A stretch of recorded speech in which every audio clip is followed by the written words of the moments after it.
Yo, What's going on? What's up, Love Tribe? We're feeling a little silly as we come to the end of a week. How many interviews did we do this week? 12? Yeah, 12 interviews. Yeah, lots of great stuff that you've been listening to, hopefully, and more coming your way. And Sarah and I really enjoyed all of these talks this week.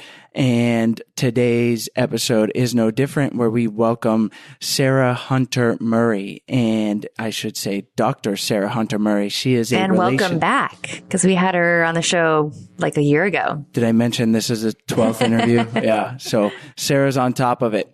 She is a relationship therapist with a PhD in human sexuality and the author of the new book, Not Always in the Mood, The New Science of Men, Sex, and Relationships. And that's what we dive into, is men's sexuality and desire for sex. So whether you're a man listening to this or a female, there is a lot of value in understanding that sometimes men are not always in the mood. Sometimes we like to be the ones that are pursued. Lots of things that might be flipping the general cultural narrative on its head that you've been taught or that we grow up with.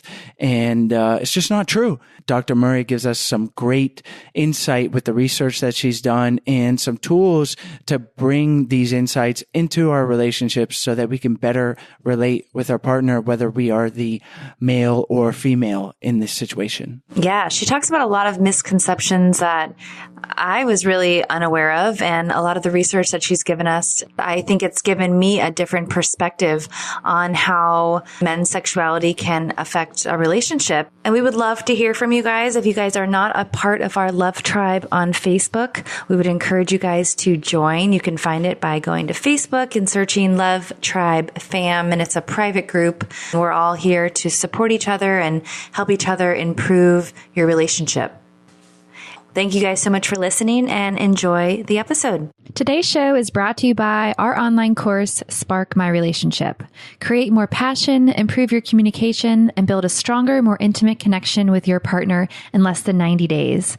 We've collaborated with 15 therapists and psychologists to bring you the strategies marriage therapists teach their clients. To unlock a special offer only for I Do Podcast listeners, visit sparkmyrelationship.com/unlock. That's sparkmyrelationship.com/unlock.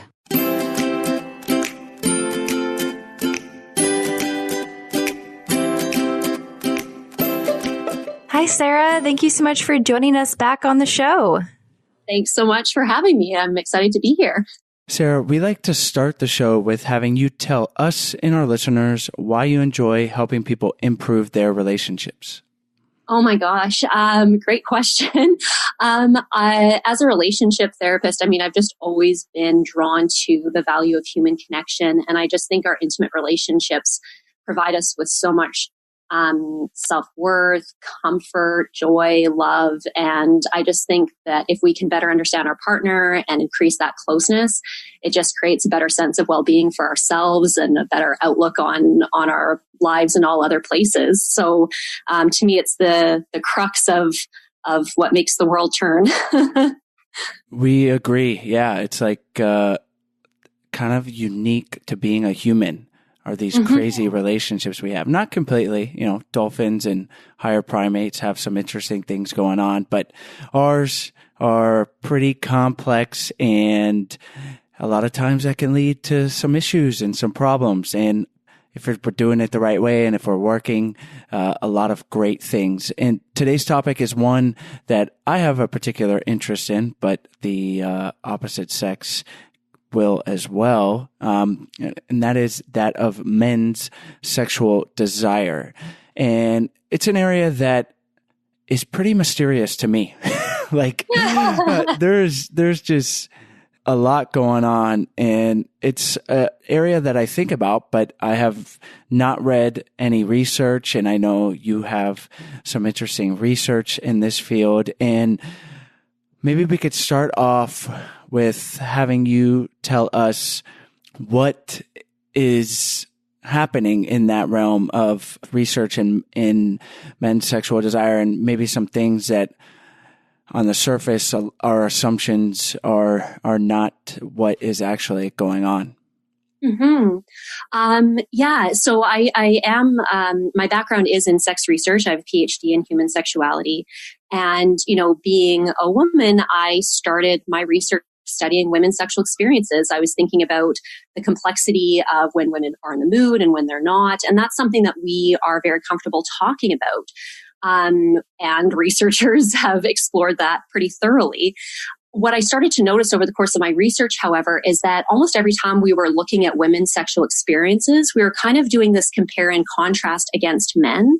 So we were kind of saying things along the lines of, assuming that men's desire stays high and is kind of simple. It's always there, this kind of high, constant, unwavering idea of men's sexual desire. And then we'd use that as a counterpoint. We'd say, so we should study women's sexual experiences because they appear to be much more complex. Over the course of time, though, I started to kind of question this and say, do we really know that men's sexual desire is so high, constant, and unwavering? Or is that an assumption that we're making? Because there really wasn't a lot of research being conducted on men's desire in the first place. And the limited amount of information that was there tended to focus on that younger college-age sample that we're so used to seeing, men who are 18 to 25. And so perhaps men might relate to having a higher level of sexual desire at that particular point in their lives.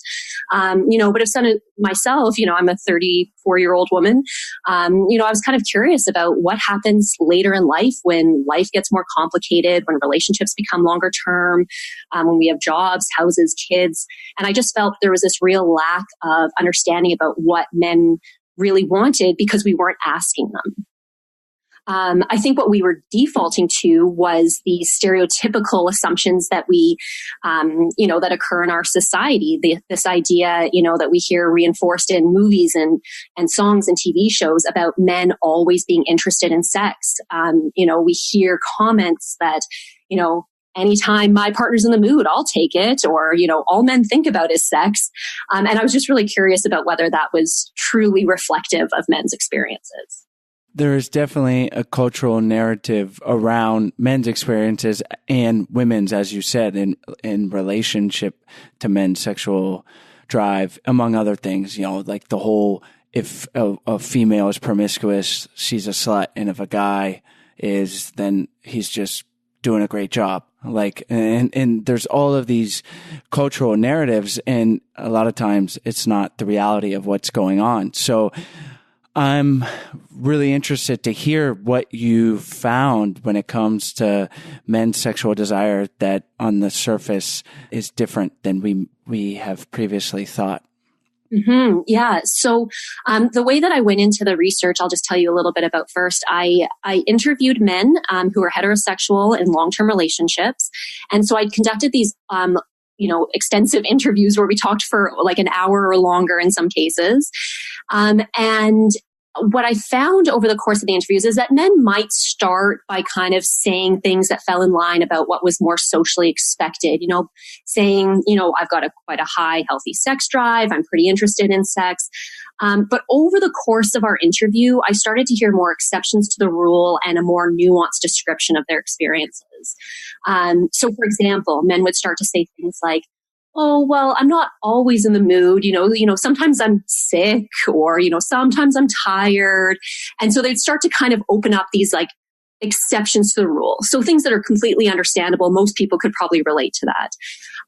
But what struck me is the more that we talked, I started to hear this really nuanced version of men's sexual desire that I hadn't really been exposed to before. Men were saying things like, they were kind of tired of always being the one who was pursuing and being the more dominant person when it came to their sexuality. The expectation that they were the ones who should chase and initiate sex with their female partner. They said that they were so used to being the ones who did the desiring that kind of made their female partner feel wanted, and that they really wanted to kind of have this passive role at times where that they could be chased, their female partner might flirt with them, initiate sex, make them feel desirable. And so it was kind of this more like they wanted to receive the feeling of being wanted and not just be the one doing the wanting. I also heard men talk about this pressure to always be in the mood, and that would kind of show up in their relationships too. So if there were things like they were feeling, like the tired and sick before, but they were also just things like men said, sometimes if I'm just feeling stressed or I'm just not thinking about sex, my mind's on other things. If my female partner is interested, they talked about how it would be really hard to say no to her because they were worried that she would judge him, she wouldn't be understanding, that he wouldn't kind of come across as a quote unquote real man if he ever said no to sex. So it really struck me that there was this pressure that men sometimes describe feeling where they felt that they should be in the mood even if they weren't. And sometimes they even acted in ways that would give the appearance that they were in the mood, even when they weren't feeling sexual desire themselves. I'm just curious, when you mentioned the research on the women wanting to, or the men wanting to feel desired and chased, how does that compare to the research of what women feel? Do most women feel that they want to be chased as well? Or is there kind of a balance that you find in between the two? Yeah, so great question. We know from the research on women's sexual desire that feeling desired is a huge component of women's experiences of their sexuality and their sexual interest. So, in our society, we're used to seeing women's appearances and bodies being looked at, ogled, even objectified. And that's, can be bad in certain circumstances, of course, that comes with some consequences. But in the context of a relationship, women describe most of the time that a male partner that they, care about and perhaps love, him showing that he's attracted to her, giving her compliments about her physical appearance, kind of making a move towards her, giving her a kiss, rubbing her body in some way or shape or form, initiating sex, at least making it known that he wants to have sex with her. All of those things, the research shows that that's very important to women's experiences of their sexual desire. However, what we don't really see is this counter narrative that came up in my findings, where women don't necessarily think to kind of turn it around and tell their male partners quite as frequently, oh, you look so handsome today, or, oh my gosh, like you've been working out, like you're so hot, or, giving that extra look, or even approaching to initiate closeness, a kiss or sex. It goes against those social norms that we've been raised by. So this is really hitting home for me, and I think Sarah, this is not a surprise to her.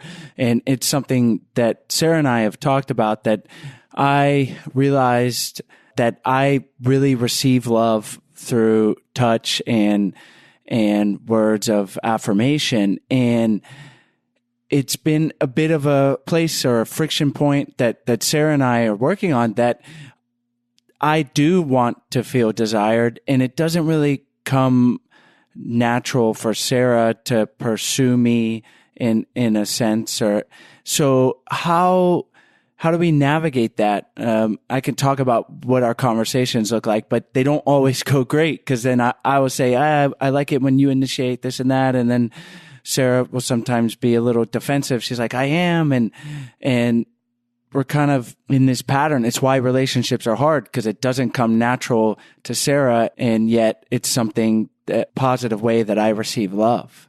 And I think it's something that doesn't come natural to a lot of women, because again, over the course of our lives, a lot of us, most of us, receive messages that you were kind of talking about before, Chase, where, we're not supposed to be sexually promiscuous. We're not supposed to put ourselves out there. We're supposed to kind of act as more the gatekeeper. As teenage girls, if we were the ones pursuing, you do get those labels of being too promiscuous or slutty. And so a lot of women learn to kind of tone down some of their expressions of sexuality and kind of wait for men to approach them or come to them. So it really is breaking out of the shell for a lot of women to consider pursuing and making their male partner feel desired and wanted, and, going as far as initiating sex. And so I guess all I would start by saying is that that's a completely valid response, right? It's hard to do, and it's not what we've been taught to do. I suppose my advice is, if that's something that you're interested in doing, if that's something that you want to try, you can start on the lighter side of things. Men in my research talked about just the value of a compliment. that might not go all the way and do the trick in each and every case, but you can start with kind of inviting those small things that go against the grain or go against what we've been taught. You look so handsome, or I really am attracted to you when you wear this, shirt, or you do this thing. Initiating even like smaller acts of physical closeness. Men talked about how they felt desired even when their female partner would come and just kind of, rub their foot or just put their hand on their shoulder or just kind of cuddle in close while they were watching a movie. Sometimes even that, it doesn't necessarily need to be initiating sex to start, or, if that's something that makes you feel less comfortable, but just kind of anything that starts kind of shifting those gender norms. Men talk about how they really do feel like a lot of the pressure of initiating sex and initiating physical closeness falls on their shoulders. We have lots of discussions about relationships where we talk about when things are like unevenly weighted, right? If someone's doing more cleaning in the house, or someone's more responsible for, doing laundry or groceries, when we say like, we get kind of tired of certain things if we feel like one person's always doing it. So I think we have to look at all those roles in our home, and that includes sex, to decide, is this a fair division of quote unquote labor? And how good does it feel for our partner when we can kind of step in and try to break out of that more traditional stereotype that men and women have been trained to hold. And especially in long-term relationships where these patterns become more and more evident. If I have a desire to be chased or pursued, not chased because it's not like, but like for Sarah to initiate touch, not even sex, and it doesn't happen for a month, that's one thing. But if it's over a long period of time, I mean, first I have to recognize that that's how I receive love. I have to communicate that to Sarah because she can't just read my mind. But then, like, those are important steps. And then how can I remind Sarah in a way that's not blaming? And then how can she work on making that more of a habit? Yeah. So I think what you raised there is a really good point. I mean, it is about both people, right? We're not all of a sudden saying, okay, women, like the onus is on you to kind of change things here, right?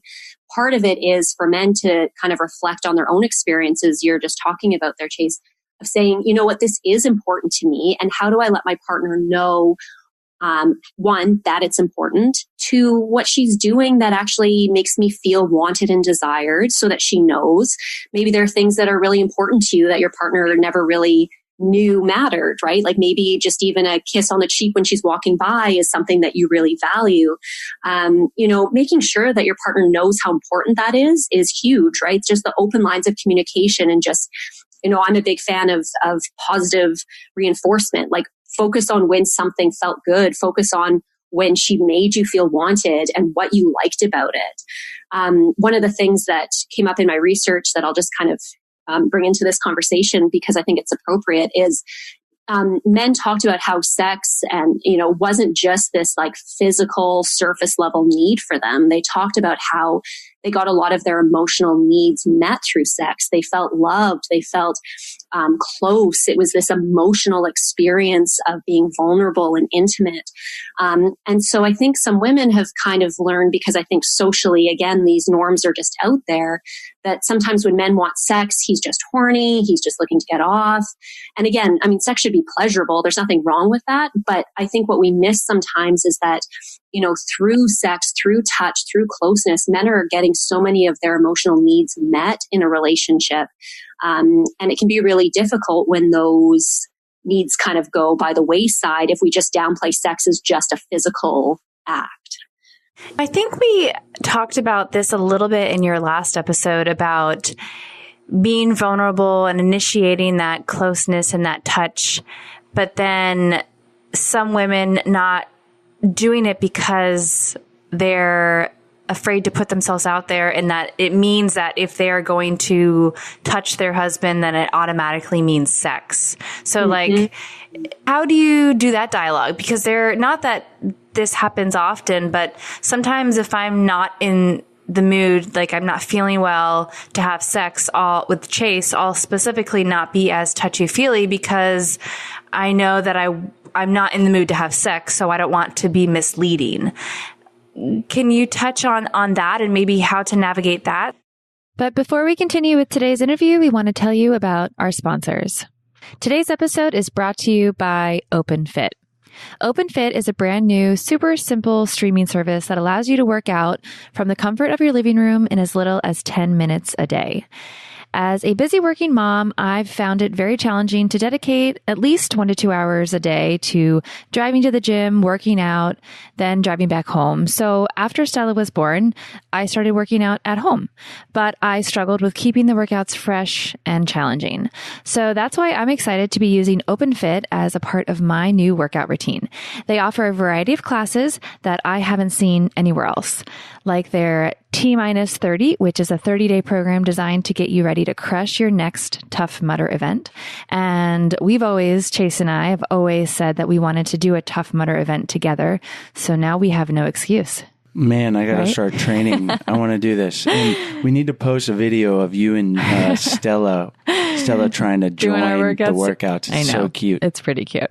So we'll have to post a video of my personal favorite, their class, which is the Extend Bar, which is a bar class that you can do in the comfort of your home without the bar. It's low impact, incorporates a mix of cardio, Pilates, ballet fundamentals, making you leaner, stronger, and looking and feeling like a dancer. And another benefit of the OpenFit is that you can do it anywhere from your computer, tablet, smartphone, or Roku, giving you the ability to work out anywhere, anytime. OpenFit has changed the way I work out, and with our code IDO, you can join us on a fitness journey personalized just for you. Again, use our code IDO and start using OpenFit for your journey to a healthier life. Right now, during the OpenFit 30-day challenge, which I got to get on for our Tough Mudder event, our listeners get a special extended 30-day free trial membership to OpenFit, where you can lose up to 15 pounds in 30 days or get ready to crush Tough Mudder when you text I do to 303030. You will get full access to OpenFit, all the workouts and nutrition information, totally free. Again, just text I do to 303030. Standard message and data rates may apply. Today's episode is also brought to you by our course, Spark My Relationship. You're listening to the podcast, so you probably want to create more passion, improve your communication, and build a stronger, more intimate connection with your partner. And if you can do it in less than 90 days, even better. We say it all the time on the show. A mediocre relationship is easy, but a passionate, authentic, and satisfying relationship takes work. It doesn't just happen on its own. And that's why Sarah really did all the heavy lifting on this. And you created this course with the therapists that we've had on the show to really help you with the specific tools, exercises needed to create the lasting and positive improvements rather than just listening to the show and not really implementing them. This is a great way to have some accountability in a structured format to put the tools that we talk about on the show into practice. You can do this in 90 days. You can do it from home, and it is self-paced. So it is perfect for turning up the heat in your relationship, having some fun together, and really revolutionizing your intimacy and communication. And like Chase mentioned before, we've worked with 15 psychologists and therapists to bring you the strategies that marriage therapists teach their clients. And just some of those strategies are how to eliminate unhelpful old habits, develop mindful awareness to help improve stress management, learn healthy and successful communication tools, create a deeper, more intimate bond, and strengthen your couple microculture and future together. So for our listeners only, we are offering a special promo for the course. You can find it at sparkmyrelationship.com/unlock, and you can access a special pricing just for you guys. So again, check out sparkmyrelationship.com/unlock for your special promo. Check it out. Don't waste any more time. Do it. Yeah, I'm glad you brought that up. And I think that's a key piece. And we had something we did talk about last time. And so the idea being that, sometimes women might want to feel, I mean, I think men too, but just in relation to your question, sometimes women might feel like, you know what, I just want to cuddle, or it'd be really fun to make out, or I just want to hold hands, or just kind of, sway together in the kitchen or whatever it is. But I don't want to give the impression that that is just foreplay to sex. Like, so if I don't want to go to sex, then maybe kind of pulling back from engaging in any type of physical touch. And Sarah, I completely agree with what you said there. I think it really is another example of just open communication, saying maybe ahead of time, or just as you're starting to kind of approach your partner, I really just want to hug you. I just want to hold you. I just want to make out. I'm not sure that I'm ready to go, that sex is on the table for me tonight. But I just really want to be close to you. I just want to touch you. Just to kind of set some expectations around what's happening. I think some of the difficulties that occur is if, one person goes into it thinking that this is a makeout session that's going to lead to sex, and someone else thinks we're just kissing. And then there can be kind of that disconnect that happened partway through, where someone's disappointed or gets frustrated, or when we realize that we're on different pages. But I think just, expressing, this is where I'm at, this is what I'm looking for, before you even start, is a really great way of making sure that there's like shared goals and shared expectations about that interaction. It's funny because when I hear you say that, it's like, oh, that's so unromantic, but it's, it's reality. And I think it's better to communicate about those things than having, somebody be upset or feel, almost the opposite of connecting with their partner and then feel disconnected. Yeah, and it's funny that you say that, because I'm so used now to this new idea of what's romantic, and right. To me, this idea of being able to be open about your needs and feel that you can express yourself full-heartedly, and that your partner can hear you and accept how you're feeling, and maybe feels differently, but that you can kind of hold each other's emotions and be so open with one another. To me, that's high level intimacy right there. Right. It might not be that kind of sexy idea that we have of, just spontaneity and kind of being on the same page at all times. But I also think holding on to that belief can get in the way, because, if it doesn't feel like we're on the same page, like you were talking about before, we avoid the situation, right? We don't reach out, we don't give the wrong impression, and then we lose out on all of those opportunities to be close. So sometimes I think people have this idea that the more that we talk about things, it kind of ruins that spark or that moment. But I mean, if I can just go back to the research for a moment, there was a meta-analysis, or a review of all the literature that's been conducted on sexual desire, sexual satisfaction, relationship satisfaction. And the common thread in almost every single study was open communication. And so basically saying, if you want a healthy, happy, satisfying sex life and relationship, talk some more, and talk some more after that. It's so much easier to be in our own heads and make assumptions, but the communication is just so critical. It is. We talk about it a lot, and it's seemingly not as easy as it sounds. And that's why the more we can remind ourselves and our listeners, the better, because we're not just born with the tools to perfectly communicate with everyone, and especially with a particular person who's our partner, in the same way that we're not born with the tools to listen perfectly and give the response. So it takes constant work and reminding, and it's a never-ending process. So thank you for reminding us again. I'm curious, are there ever, I know for sure there's mismatched desires, like people are different. Sometimes a particular female is going to want to have sex more than a guy, and vice versa. How can we navigate that? Obviously, there's a lot of nuance there, but what are some tools we can do? Obviously, communicate. How can we communicate, and how can we navigate that? Because that is in particular in Sarah and I's relationship, and I imagine everyone, because no one is perfectly matched up with another individual when it comes to a lot of things, especially sexual desire. So I'll say a couple things about that, if it's okay. So the first thing is, when we talk about mismatched desire, and we call it desire discrepancy sometimes in in a therapeutic setting or in the research. It refers to any time where one person has a higher or lower sexual drive than their partner, which, really happens pretty much in every single relationship to some degree. What I just want to highlight is, we do tend to, again, think of men having the higher level of sexual desire and women having a lower libido. And while that's certainly the case in many relationships, the research suggests that when we actually look at individual couples, not just men in this box and women in this box, when we look at heterosexual couples, men and women are equally likely to be the partner with lower or higher desires. So that means that there's a lot of couples in which the woman has a higher level of sexual interest than her male partner.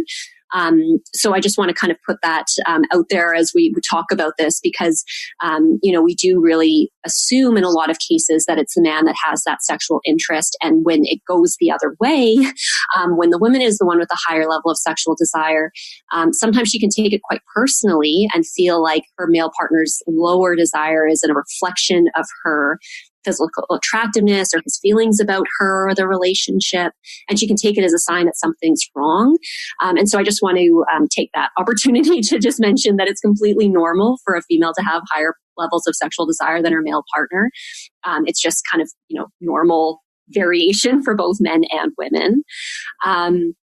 When it's in either case, we do have to figure out how to navigate that. I think it's really interesting that we treat sex as so different than other parts of our relationship that we have to figure out. One of the things I talk to with couples around this when there is a discrepancy is, do you always feel hungry at the same time as your partner? Most people say, well, no, not always. When you do sit down to have dinner, do you always agree on what you want to have? No, sometimes I want pizza. Sometimes my partner wants a steak, whatever.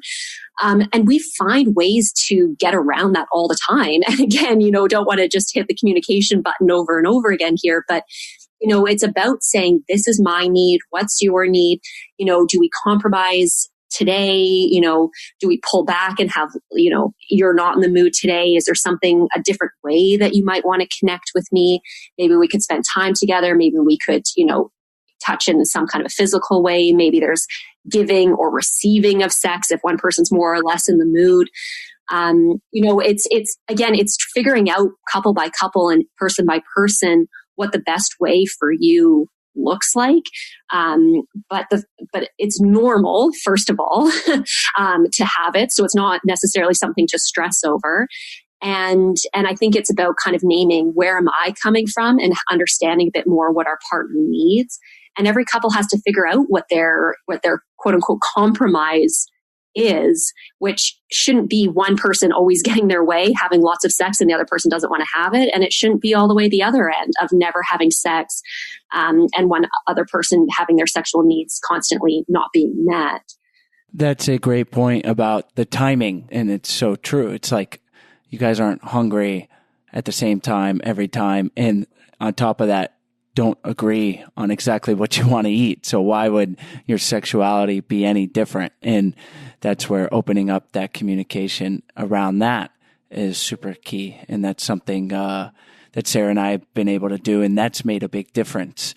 Let me ask you, as far as sexuality, and this is, we could do episodes upon episodes about it. If someone's sexuality has been repressed, which is a common theme we're talking about, like in our culture, it's pretty sexually repressive. Women are taught that they can't be promiscuous, and then there's some things with men as well. So how, on an individual level, can we explore our own sexuality and then together with our partner? Yeah. So I think, when it comes to the individual side of things, like for me, I always just like to ask questions about what is the norm? Like, what are we expected? What messages did we receive? And particularly, what did we receive based on on our gender, about what was appropriate, what was okay. I think it's sometimes helpful, and I can speak from more the women's perspective here for a moment, to think about like, what are some of the earliest messages that we learned about our sexuality, and were we, did we ever experience shame because we were aroused? I mean, a lot of kids have examples of, exploring their bodies and, a parent kind of freaking out around, masturbation and learning to kind of internalize that sex is bad or pleasure is bad.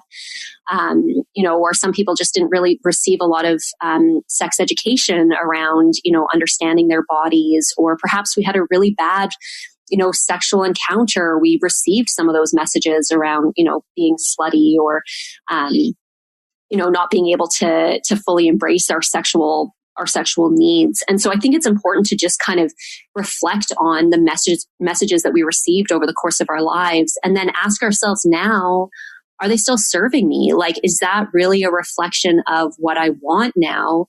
And what would it be like to just leave a bit of space to ask myself, what turns me on? When am I in the mood? Are there things that maybe I've kind of always wanted to try doing and I've never felt comfortable asking? We can decide how much to share with our partner when we're ready, but I think it starts with a really personal examination of our own likes and leaving space that they might not fit with whatever we were taught over the course of our lives. And so again, going to the male side, I mean, I'm a woman who studies men's sexual desire. So of course I always have this female lens. I can't get physically inside a man's brain.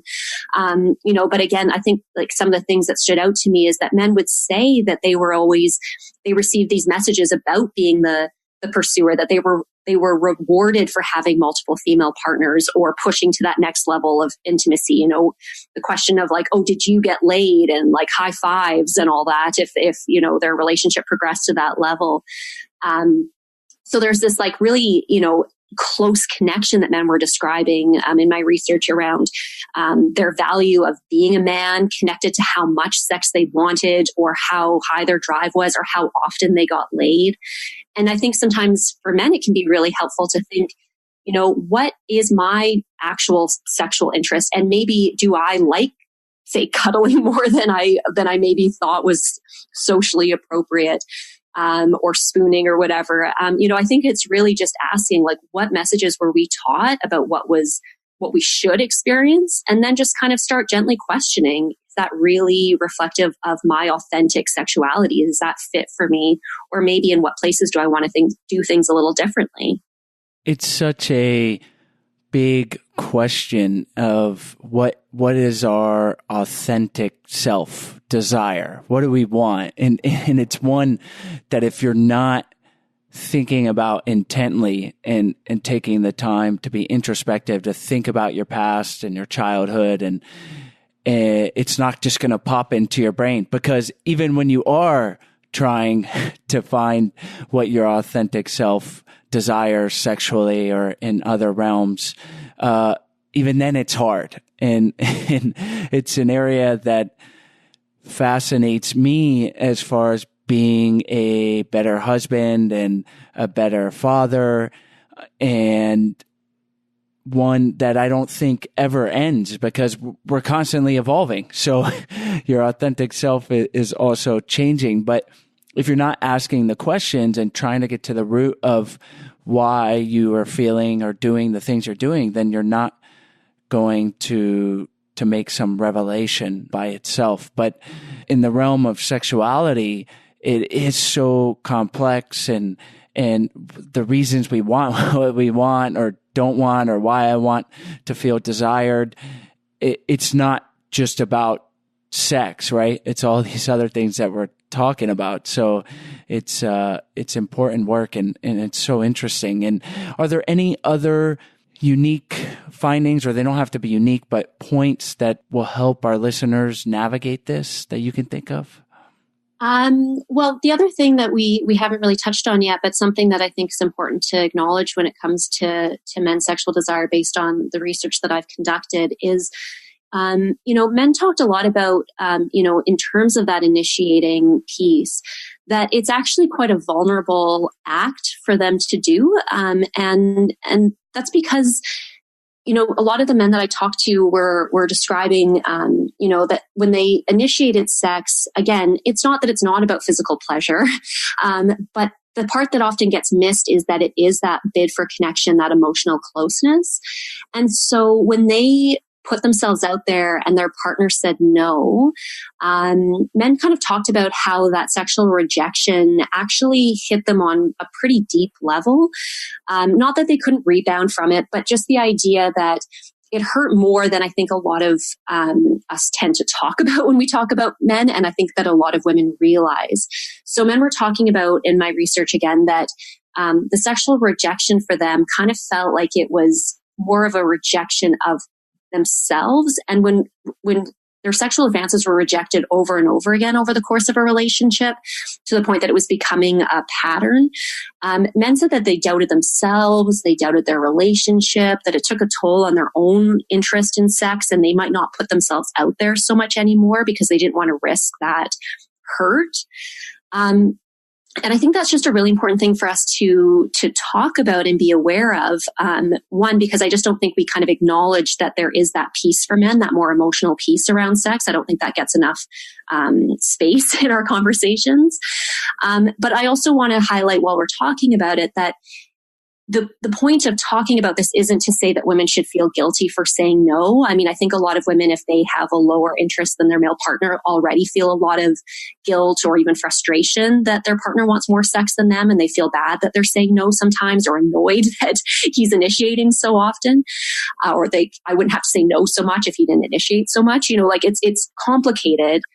But what I really like to make sure that's being talked about, or at least try to invite into the conversation, is I think it's important for women to think about how they're rejecting their male partner's advances, especially if they do fall into that more traditional dynamic that he's initiating the sex and she's the one who kind of decides yes or no. Is to be doing it in a way that acknowledges that there is an emotional piece there. So, not just kind of the eye roll and the, shove away and frustration, but perhaps just kind of acknowledging like, my partner maybe wants to feel close to me. Maybe he's feeling disconnected. Maybe he's looking for a way to reconnect. I can still say no. We should always say no to sex if we really don't want it. But just considering how we're doing it, if we can let down in a more gentle way, offer a different way of connection, perhaps, if we're feeling up to that. And ideally being the one who kind of circles back and tells our partner when we actually are maybe more interested or in the mood at a later point in time. I just think there's a lot of negative repercussions to assuming that men are just looking for a quick, like getting laid, sexual pleasure, and that's it, his selfish needs.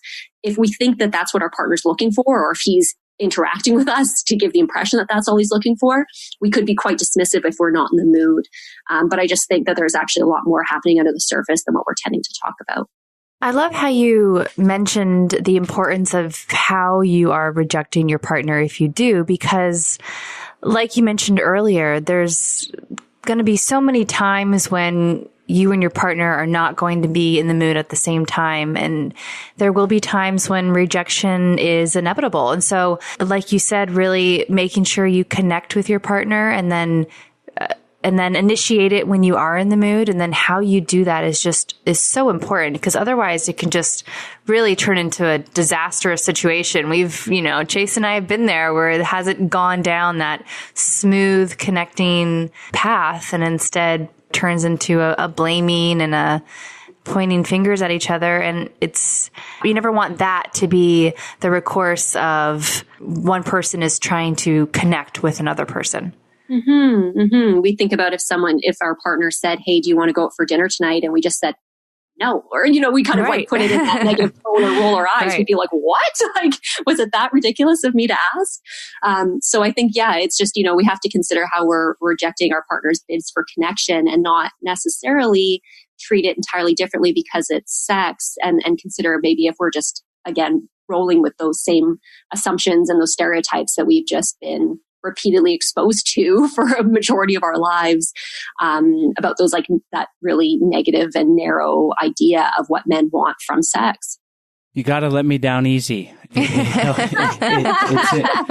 important. And it is so true that it's not there's a desire for emotional connection. And if a female or the male, whoever is rejecting, can come from that empathetic response and not necessarily have to just say yes because of that, but say no in a way that is not harsh and is loving, then that can go a long way. And along these lines, we're talking a lot about navigating this dance of sexual desire and when one partner wants and the other doesn't. And obviously it's an incredibly complex thing. And one of the things that comes up, especially in long-term relationships, is the desire for novelty. And because this routine, this dance can kind of become pretty mundane and you know what the partner is going to say, or like you said, sometimes like I won't even ask or initiate because I know Sarah's tired, and that's fine. And because she is, and I don't expect her to like get a boost of energy just because I want to, but it can become a bit mundane, and novelty is, as we know, really important to introduce here. So how can we do that in this context? Well, it's interesting, just the example you gave around, if you're the person who's initiating and kind of almost being able to predict in some cases how it's going to unfold. And there's nothing wrong with that, right? It's good to be able to read our partner. If she's tired, probably not going to be the right time, and, adjust appropriately. But I think the thing that's so fun about some of the findings in my research is that they inherently create opportunities for novel situations for a lot of couples, right? The idea of women kind of stepping into different roles and men stepping into different roles creates different dynamics than a lot of heterosexual couples tend to have in their relationships. So even the idea of a female partner kind of leaning in or initiating when she's in the mood, like it can be a very empowering experience to be initiating sex. That can leave some women feeling quite sexually charged. The idea of thinking about, what if we had sex when I want it, right? Instead of being that gatekeeper that we've been taught to be for so long. That can bring a different sexual energy into an encounter, to be like, you know what, I'm kind of in the mood right now. What would I want to do to set the stage for me to have a very positive sexual encounter? And men, describing, responding quite well to that, right? They get that feeling of being wanted. It switches that role around. They get to kind of say yes or no. Even that, I think, is a very novel thing for some couples to experience. And I think for men to kind of acknowledge, what do I want to ask for? Like, how do I express those needs and not just make my female partner feel wanted and desired, but how do I say, this is what I get from sex and this is what I'm looking for. Maybe I want to, present myself a little nicer so I can get one of those compliments about my physical appearance, and kind of embracing that part of their sexuality. So I think, the idea of novelty kind of fits into, challenging and kind of shifting some of these gender norms and expectations, and stepping into slightly different roles. A lot to think about, and a lot of great things that Sarah and I, and hopefully our listeners, can apply. And it takes work. It takes the introspection. It takes the communication with your partner. And I feel like sometimes the default is to be like, well, this should just be easier, or, this is what humans do, and let's just figure it out. And it's like, no, especially if you want the relationship to be happy and healthy. And if it's something long-term, it just gets harder, and it's work worth doing. And you've given us some great tools here today, Sarah. So why don't you tell us and our listeners about your new book and where they can find you online, and then we'll say goodbye. Sounds great. So my new book is called Not Always in the Mood, The New Science of Men, Sex, and Relationships. You can find it anywhere that sells books, particularly online, Amazon, Barnes & Noble, IndieBound, and you can also find more information on my website, www.sarahhuntermurray.com. Excellent. We'll have the link to your website and your book on your show notes page on our website at idopodcast.com. And again, thank you so much for joining us on the show. That was a pleasure. Thanks for having me. Hi guys, we hope you enjoyed today's episode. As always, all the links are in the show notes page as well as on the podcast description.